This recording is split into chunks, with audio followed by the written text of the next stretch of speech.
दिसतोय परक्याचा आपुलाच चेहरासा दिसतोय परक्याचा नसे सुटणार नाजूक गुंता दोष न चरख्याचा फुले मी म्हटले जे होते पाहुणे ते तरी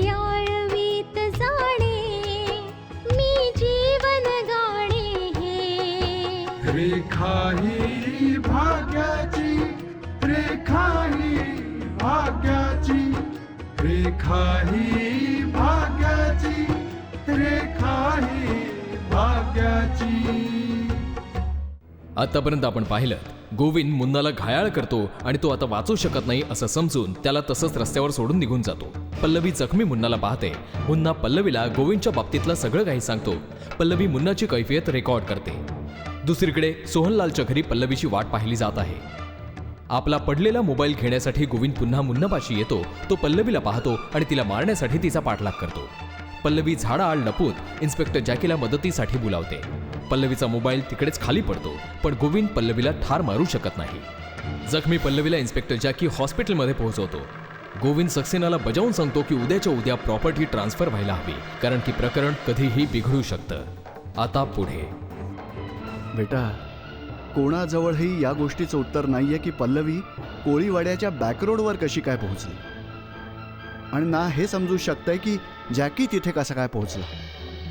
मी सांगतो बाबा. मी या बाबतीत इन्स्पेक्टर जॅकीना विचारलं होतं. त्यांनी मला सांगितलं की पल्लवीने त्यांना एक SMS पाठवला होता. SMS? काय लिहिलं होतं त्या SMS मध्ये? SMS मध्ये बस एवढंच लिहिलं होतं की माझ्या जीवाला धोका आहे आणि मी कोळीवाड्याच्या बॅकरोडवर आहे. याचा अर्थ तर हा झाला की पल्लवी त्यावेळेस त्या अवस्थेतही नव्हती की ती कोणाला फोन करू शकेल किंवा कोणाशी बोलवून मदत घेऊ शकेल. म्हणूनच तिने डायरेक्टली इन्स्पेक्टर जॅकीला SMS केला.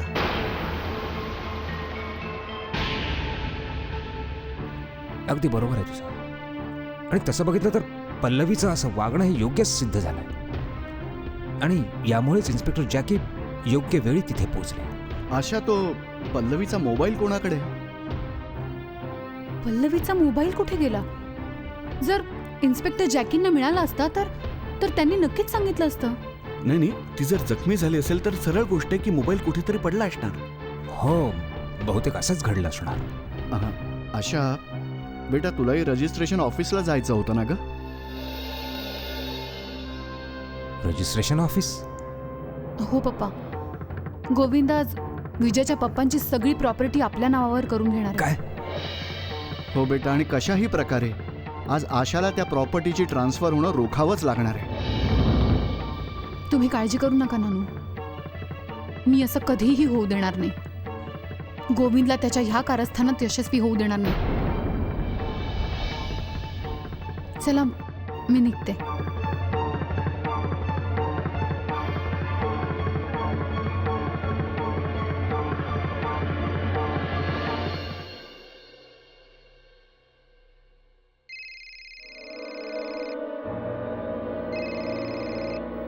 बोला गोविंद साहेब.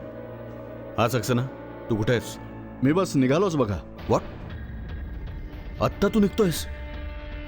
सक्सेना, तुझं काय चाललंय? अरे, तुला आत्तापर्यंत तिथं पोहोचायला हवं होतं. मी काल तुला वारंवार ही गोष्ट समजावली, वारंवार समजावली होती, पण माझी गोष्ट तुझ्या भेजात घुसत का नाहीये? तुम्ही काळजी का करताय? माझं बोलणं झालंय. मी पोचलो की सगळं काम होऊन जाईल बघा. मी एका तासात आपल्याला खुश खबर देईन. सक्सेना, खरं तर तू ही सगळी गोष्ट अगदी सहजपणे घेतोयस, पण तुला ठाऊक नाही की मी किती काळजीत आहे.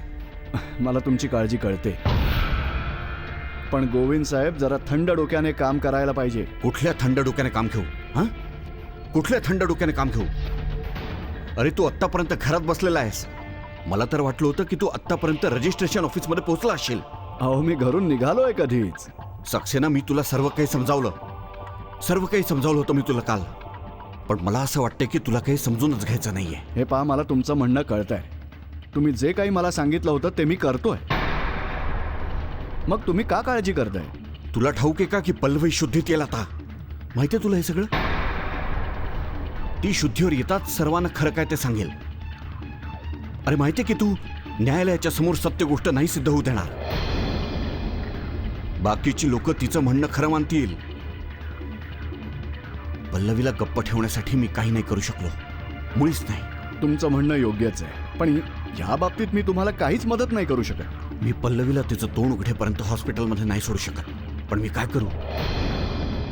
हॉस्पिटलच्या बाहेर इन्स्पेक्टर जॅकीने पोलिसांचा पहारा लावलाय आणि माझ्यापाशी मुन्नाशिवाय असा कोणताही दुसरा माणूस नव्हता जो ही गोष्ट नीट करू शकेल. आता जे काही होईल ते आपण पाहूया. तुम्ही रिलॅक्स राहा. प्रॉपर्टी तर तुमच्या नावावर ट्रान्सफर होणारच आहे, आणि त्यानंतर न्यायालयात तुम्हाला सोडवणं माझी जबाबदारी.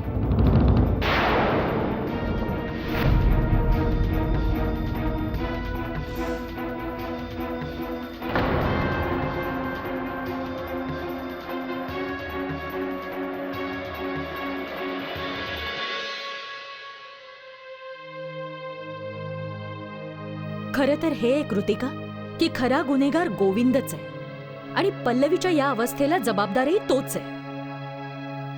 माय गॉड, मग आता विजय कुठे आहे पप्पा? बेटा, तो जिथे आहे तिथे एकदम सुरक्षित आहे, पण ही गोष्ट तू आपल्यापाशीच ठेव. हो पप्पा. मलाही पल्लवीची काळजी वाटायला लागली. बहुतेक ती शुद्धीवर येईलच थोड्या वेळात. सर्वच तर ती शुद्धीवर येण्याची वाट पाहत आहे. कुणाच्याही हे लक्षात येत नाही की पल्लवीवर हल्ला झालाच का आणि तिला मारायचा प्रयत्न का केला गेला. माझी तर पूर्ण खात्री आहे की यामागेही गोविंदचाच हात आहे. ठीकच आहे तुझं. होऊ शकतं ती सत्याच्या जवळ पोचली असावी किंवा तिला सत्य कळलंही असावं आणि यासाठीच तिला मारण्याचा प्रयत्न झाला असावा. आणि म्हणूनच मला काळजी वाटतेय की पल्लवी बरी झाल्यानंतरही तिला मारायचा प्रयत्न केलाच जाऊ शकतो. आता एवढं सोपं नसेल गायत्री, कारण तिथे पोलिसांचा पहारा पण आहे. चला मीही निघते. मम्मा, नाश्ता तर कर आधी. नाही बेटा, मला भूकच नाहीये.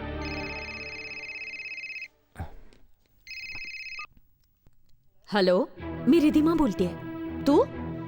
पल्लवीच्या बाबतीत ऐकून घरातले सगळेच काळजीत येतो. पल्लवीने आशाचं खरं रूप समोर आणायचा प्रयत्न केला तर तिला देखील मारायचा प्रयत्न केला गेला. हे बघ रिधिमा, आशाच्या विरुद्ध आम्ही लोक तर काहीच करू शकलो नाही, आणि आशा आमच्या घराला नामशेष करण्यासाठी चाली खेळत राहिली. पण तुम्ही लोक सुद्धा गप्प बसणार आहात का हे कळल्यानंतर की ती पल्लवीच्याही जीवावर उठली? आता खरं कोणाला ठाऊक आहे की पल्लवीवर कोणी हल्ला केलाय? अजूनही तुम्हाला यात शंका वाटते? आशाशिवाय दुसरं कोणी करूच कसं शकतं हे? तिने सगळ्यात आधी माझ्या भावाची शिकार केली आणि नंतर पल्लवी. कारण पल्लवी विजयवर प्रेम करते आणि तुम्ही अजूनही मला असा प्रश्न विचारता? पल्लवी घायाळ झाल्याची बातमी ऐकून आता तर असं वाटतंय ना की पाणी डोक्याच्या वरून वाहून चाललंय. आशासारख्या स्त्रीला तर जगण्याचा काही हक्कच नाही. आशासारखी स्त्री ना स्त्रीच्या नावाला काळीमा आहे. खोट्याला कधीपर्यंत खरं मानणार आहेस तू? जाणतेस का तू सत्य काय आहे ते? मी सांगते तुला सत्य.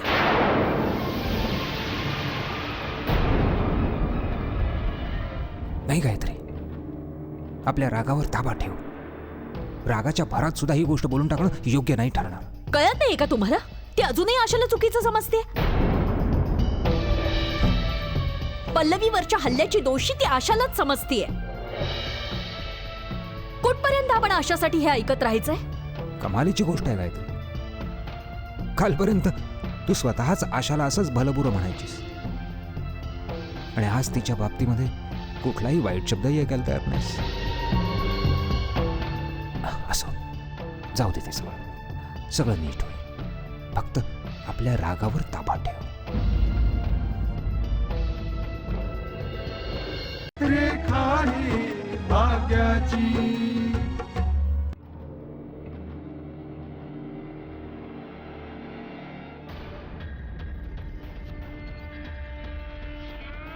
शुद्धीवर आल्यावर पल्लवी सगळ्यांना माझ्याबद्दलचं सगळं सांगेल आणि ही गोष्ट पण उघड होईल की पल्लवीला ठार मारण्याचा प्रयत्न आणखीन कोणी नाही तर मीच केला होता.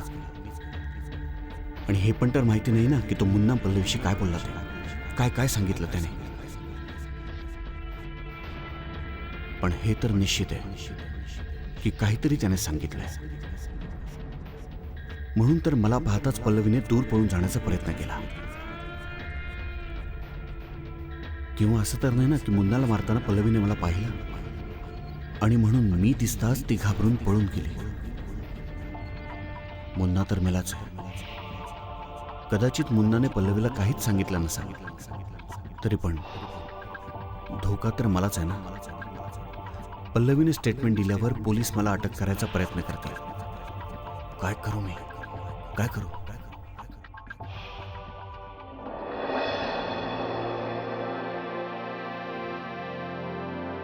तुम्ही इथे आहात? कधीपासून शोधत होते मी तुम्हाला. हा घ्या चहा. नको, माझं मूड नाही. मला ठाऊक आहे तुम्ही फार काळजीत आहात, पण आता पल्लवी शुद्धीवर आली आहे आणि तिच्या साक्षीनंतर आता आशाला कोणीही वाचवू शकणार नाही. रिद्धिमा, मला तर वाटते की आशा मला अडकवण्यासाठी एक फार मोठा खेळ खेळते. हे काय बोलताय तुम्ही? हो, अगदी आत्ताच माझं सक्सेनाशी बोलणं झालं. त्याने मला सांगितलं की आशाचा प्लान फार मोठा आहे, फार मोठा आहे. अगं, तिला सगळे आरोप माझ्या डोक्यावर लादायचे आहेत. आणि हा जो ऍक्सिडेंट झाला ना पल्लवीचा, त्याचं खापर पण माझ्या डोक्यावर फोडायचं आहे. असा कोणता प्लान बनवलाय तिने? आणि हल्ला पल्लवीवर झालाय. पल्लवी तर खोटं नाही बोलणार. रिद्धिमा, तू प्रत्येक गोष्टीचा सरळपणे विचार करतेस नेहमी, पण कोणावरही दबाव आणणं इतकं काही मुश्किल काम नसतं. जरा विचार कर की आशाने कशाही प्रकारे पल्लवीपर्यंत ही गोष्ट पोहोचवली की जर तिने पोलिसांना कोणतंही सत्य सांगितलं तर ती विजयला मारून टाकेल, कारण विजय तिच्या ताब्यात आहे. आणि अशा परिस्थितीत पल्लवी काय करेल? ती तर मजबूर होईल ना. ती तेच करेल जे आशा सांगेल तिला. आशा तिला आपल्या इशाऱ्यांवर नाचेल. रिद्धिमा, असं घडू शकतं की आशा पल्लवीला अशी साक्ष द्यायला भाग पाडेल की तिला मारायचा प्रयत्न पण मीच केलाय. हे परमेश्वरा. रिद्धिमा, परिस्थिती भले कशी असो, पण सत्य काय आहे हे तुला पप्पा आणि मम्मांना समजावावंच लागेल. बस मला इतकंच हवंय. तर तुम्हाला असं वाटतंय हे सगळं आशा तुम्हाला अडकवण्यासाठी करते? हो रिद्धिमा, हो. अगं, ह्याच गोष्टीची तर मला भीती वाटते की कुठे आशा पल्लवीला माझ्या विरुद्ध साक्ष देण्यासाठी भाग न पाडो. सक्सेना मला हेच तर सांगत होता. ठाऊक आहे, मी पल्लवीच्या मावशीशी बोलले आणि ती माझं बोलणं ऐकून अगदी भडकली. हो, म्हणाली की मला काही नाही ठाऊक आणि मला म्हणाली मी तुला सत्य सांगते. तर मग काय म्हणाली ती? मला सांगितलं तर काहीच नाही तिने आणि फोनच बंद केला. कळतच नाहीये मला काय सांगणार होती ती आणि फोन का कट केला?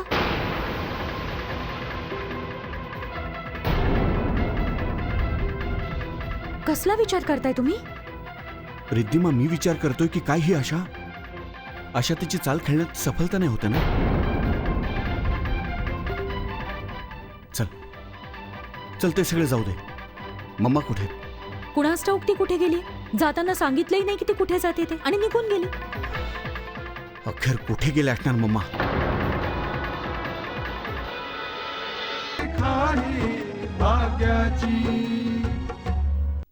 बाबा,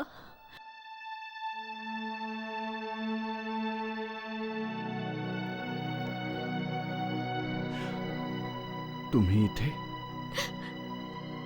मी तुम्हाला विनंती करायला आले आहे बाबा. माझ्या कुटुंबाला नामशेष करायचा हा खेळ आता बंद करा हो बाबा. मी थकून गेले, मी हारले हो. तुम्हाला जी काही शिक्षा द्यायची असेल ना ती मला द्या, पण माझ्या कुटुंबाच्या बाबतीत असं नका करू, असं नका करू, असं नका. तुम्ही अजूनही गैरसमजुतीतच आहात. तुम्ही जो विचार करताय तो योग्य नाहीये. असं काहीही मी केलेलं नाही ज्यामुळे तुम्हाला दुःख होईल. मी तुमच्यावर कुठलाही आरोप करत नाहीये बाबा. मला फक्त माझा मुलगा परत हवाय. मला ठाऊक आहे स्वतःच्या जावयाला वाचवण्यासाठी तुमच्या आशावर बरेच जुलूम केले, बरेच.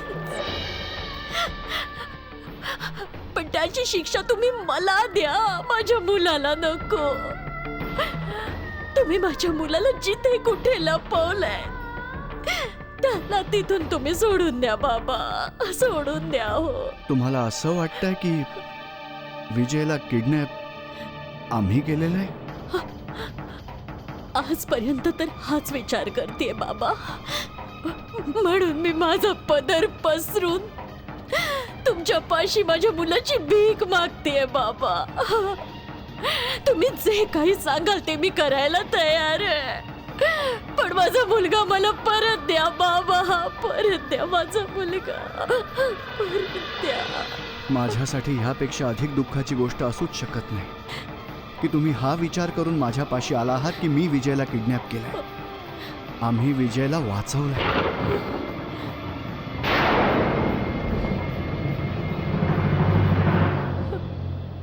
मम्मा,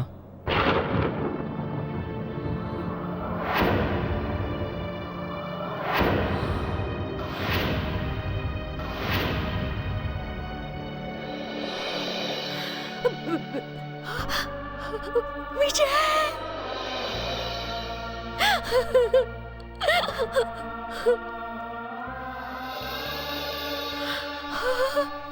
विजय, मम्मा, माझ्या पोरा, कसा आहेस रे तू? मी ठीक आहे मम्मा, चांगलं आहे, जिवंत आहे. आणि ठाऊक आहे कोणामुळे? आशा आणि नानांमुळेच.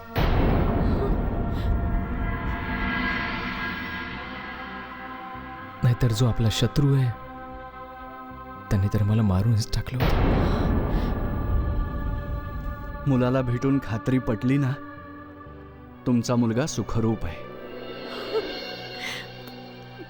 हो मामा, आजपर्यंत तुम्ही लोक आशा आणि नानांना चुकीचं समजत आलात. हे समजत आला आहात की आपल्या कुटुंबाविरुद्धची सगळी कारस्थानं आशाने केली आहेत. पण हे खरं नाहीये. खरं तर हे आहे की आशानेच मला वाचवलंय, मला एक नवं आयुष्य दिलं. पण बेटा, हे जे काही आपल्या बरोबर होत आहे ते, आणि तुला ठाऊक आहे पल्लवी हॉस्पिटलमध्ये आहे. मला माहिती आहे ते मम्मा. पल्लवीच्या ह्या अवस्थेला जबाबदार तोच आहे ज्याने मला जेलमध्ये पोहोचवले, ज्याने मला मारण्याचा कट रचला, ज्याने माझ्यावर गोळी चालवली. कोण आहे तो बेटा? कोणाविषयी बोलतोयस तू? तो ज्याच्यावर आजपर्यंत डोळे बंद करून आपण भरवसा ठेवत आलो मामा. तो ज्याला मी आजपर्यंत जीजू म्हणत आलोय आणि तुम्ही लोक जावई बापू.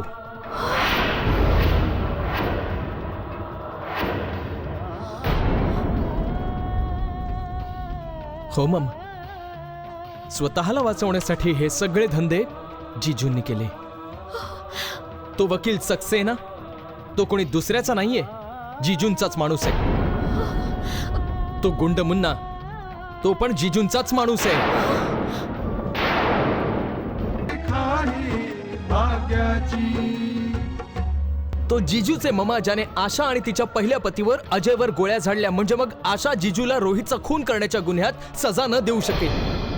आणि जेव्हा गोळी लागल्यानंतर सुद्धा आशा वाचली तेव्हा जिजूने मला भरीस पाडलं की मी आशा बरोबर लग्न करावं आणि तिला ही केस लढण्यापासून रोखावं.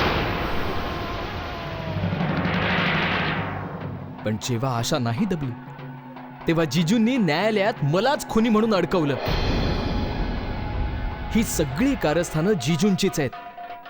त्याच्यानंतर जेव्हा त्यांना वाटलं की कदाचित मी वाचेन ह्यातून, कारण की जर मी वाचलो तर मग सजा तर जिजूंनाच होणार, यासाठी जिजूंनी स्वतःला वाचवण्यासाठी आणखी एक नवं कारस्थान रचलं. हो मामा, मला जेलमधून पळण्यासाठी जिजूनेच भाग पाडलं होतं आणि जेलच्या बाहेर एका गुंडाला जिजूनेच पाठवलं होतं मला मारण्यासाठी. हे तर चांगलं झालं मामा, नाना आणि आशाच्या हाती मी लागलो आणि आज तुझ्या समोर सही सलामत आणि जिवंत उभा आहे. हो मामा, जिजूनेच.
प्लीज मुजीब, माझं म्हणणं समजून घ्यायचा प्रयत्न करा.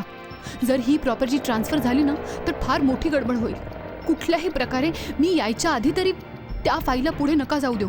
मला ठाऊक आहे की हे तुमच्यासाठी थोडं मुश्किल होईल, पण जर ही प्रॉपर्टी ट्रान्सफर झाली ना तर तुम्ही आपल्या स्वतःला माफही नाही करू शकणार.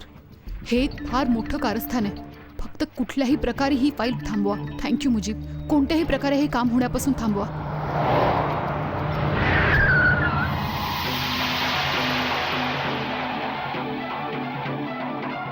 या मुलीबरोबर कोण आहे? हा बोला. हिला लगेच हॉस्पिटलला न्यायला हवं. प्लीज मदत करा.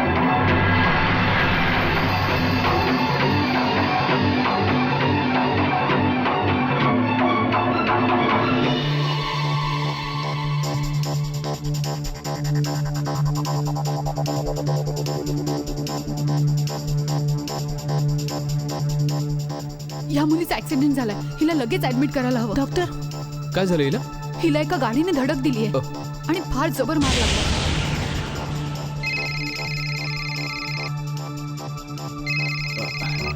हॅलो, मी सिटी हॉस्पिटलमधून बोलते. हा बोला. आमच्या इथे एका मुलीला आणलं गेलंय जिचं नाव तनू सक्सेना आहे. तुम्ही तिचे वडील आहात का? काय? तनूला हॉस्पिटलमध्ये आणलंय? काय झालं तिला? तिचा एका गाडीबरोबर ऍक्सिडेंट झालाय आणि तिला खूप लागलंय. नाही नाही, असं नाही होऊ शकत. असं नाही होऊ शकत. तुम्ही लगेच इथे निघून या. तनू कशी आहे? प्लीज प्लीज सांगा ना मला. सांगा ना मला कशी आहे तनू. डॉक्टर तिला चेक करतायत, पण जेव्हा तिला इथे आणलं गेलं होतं तेव्हा ती बेशुद्ध होती. तुम्ही लगेच इथे या. हो, मी येतो. आपल्या मुलाला भेटायला गेले होते मी. हो, विजयला भेटून आले मी. विजयच्या तोंडून मी ते सत्य ऐकून आले आज, की जे ऐकून माझ्या पायाखालची जमीन सरकली आहे. केवढा मोठा गैरसमज झाला होता माझा. गोविंद, प्रत्येक बाबतीत तुला जबाबदार ठरवत आला आणि मी त्याची प्रत्येक गोष्ट मान्य केली. तुला जबाबदार ठरवत आले